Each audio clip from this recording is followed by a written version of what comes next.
तो चांद पर नहीं हो पाया चमत्कार, चंद्रयान 3 जैसा कारनामा करना चाहता था जापान। भारत के सामने कैसे मून मिशन जापान का फेल हो गया, ये मैं आपको आज बताता हूं। तो भारत इकोनॉमी के साथ साथ टेक्नोलॉजी के क्षेत्र में भी लगातार अपनी धाक जमा रहा है। इसरो ने चंद्रयान सीरीज के तहत अभी तक 3 मिशन हैं जिनको चंद्रमा पर भेजा है। जापान का मून मिशन पूरी तरह से विफल साबित हुआ है। तो टेक्नोलॉजी आप देख रहे हैं कि दिन प्रतिदिन एडवांस हो रही है और जिस देश का झंडा कल तक बुलंद था, अब वो इसमें पिछड़ता जा रहा है। नए प्लेयर टेक्नोलॉजिकल स्किल से दुनिया को हैरत में डाल रहे हैं। भारत का नाम उस लिस्ट में सबसे ऊपर है। इंडिया ने कुछ दिन पहले जापान को पीछे छोड़कर दुनिया की सबसे जो चौथी बड़ी इकोनॉमी है उसको बना। एक्सपर्ट ये भी मानते हैं कि आने वाले 2 से 3 साल में भारत जर्मनी को पीछे छोड़कर दुनिया की तीसरी सबसे बड़ी अर्थव्यवस्था बनेगा और सिर्फ अमेरिका और चीन ही इंडिया से आगे रहेंगे। अब इकोनॉमी के अलावा भारत एक और सेक्टर है जिसमें दुनिया के धुरंधरों को पीछे छोड़कर एक नई उड़ान पर निकल चुका है। जापान ने चंद्रमा के अध्ययन के लिए सैकड़ों करोड़ रुपए खर्च करके रेजिलियंस नाम से एक मून मिशन को स्पेस में भेजा, लेकिन जापान का यह मिशन एक्टिव होने से पहले ही चंद्रमा पर क्रैश हो गया। इस तरह से जापान मून मिशन को लेकर के गहरे सदमे में है। दूसरी तरफ स्पेस टेक्नोलॉजी लगातार नई इबारत भारत इसमें लिख रहा है। चंद्रयान मिशन के तहत 3 सफल लैंडिंग भारत अभी तक करवा चुका है।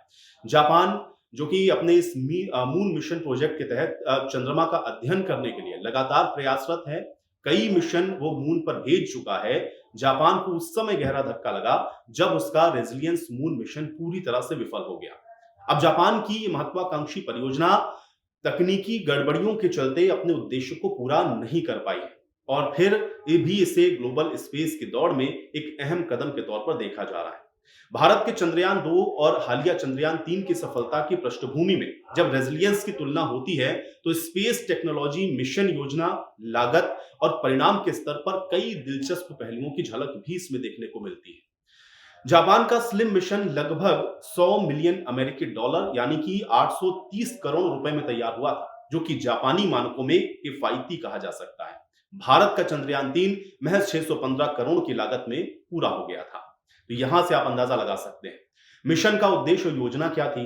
दरअसल जापान का जो स्लिम मिशन है एक पिन पॉइंट लैंडिंग यानी कि एक बेहद सटीक स्थल पर उतरने की क्षमता को प्रदर्शित करने के लिए लॉन्च किया गया था।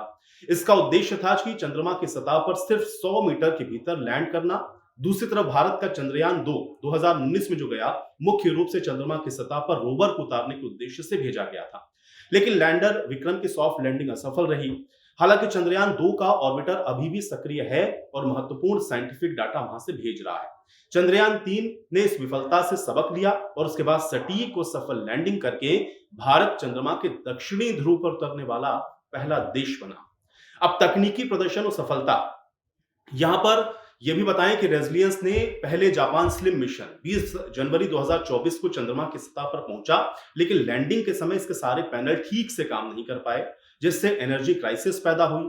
मिशन की जो टीम है बैटरी को ऊर्जा बचा करके डेटा भेजने का प्रयास कर रही थी, पर कई वैज्ञानिक प्रयोग अधूरे रहे। भारत के चंद्रयान 3 मिशन में लैंडर विक्रम और रोवर प्रज्ञान ने निर्धारित स्थान पर लैंडिंग की, वैज्ञानिक उपकरण से डेटा एकत्र किया और अपने इस मिशन को पूरा किया।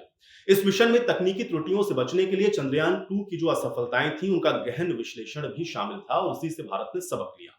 अब लागत और संसाधनों की तुलना भी जरा कर लीजिए। जापान का जो स्लिम मिशन है ये लगभग 100 मिलियन अमेरिकी डॉलर यानी कि 830 करोड़ रुपए में तैयार हुआ था, जो कि जापानी मानकों में आप इसको किफायती कह सकते हैं। लेकिन भारत का जो चंद्रयान 3 मिशन था वो महज 615 करोड़ की लागत में ही पूरा हो गया था, जिसको वैश्विक स्तर पर सबसे कम लागत वाले सफल चंद्र मिशन में गिना जाता है। इसरो की दक्षता और सीमित संसाधन में उच्च गुणवत्ता वाले परिणाम देने की क्षमता यहां पर स्पष्ट रूप से आप देख सकते हैं। अब भारत की सफलता अन्य देशों के लिए एक प्रेरणा बन चुकी है और सीमित संसाधनों के बावजूद भी जबरदस्त उपलब्धि भारत के नाम है। चंद्रयान मिशन की सफलता को देखते हुए भारत अब चंद्रयान 4 को चंद्रमा पर भेजने की तैयारी में जुटा हुआ है। जहां जापान ने सटीक लैंडिंग की तकनीक को परखने की कोशिश की है, वहीं भारत ने विज्ञान, रणनीतिक स्थिति और वैश्विक नेतृत्व की दिशा में कदम बढ़ा दिया है। चंद्रयान 3 के माध्यम से भारत न केवल तकनीकी रूप से बल्कि अंतर्राष्ट्रीय राजनीति में भी जो अपनी स्थिति है उसको मजबूत करने में सफल रहा है। अब स्लिम मिशन की विफलता जापान के लिए एक सीख है, जो कि आगे चल करके अधिक मजबूत सिस्टम को डेवलप करने में सहायक हो सकती है। वहीं भारत की सफलता अन्य देशों के लिए एक प्रेरणा बन चुकी है।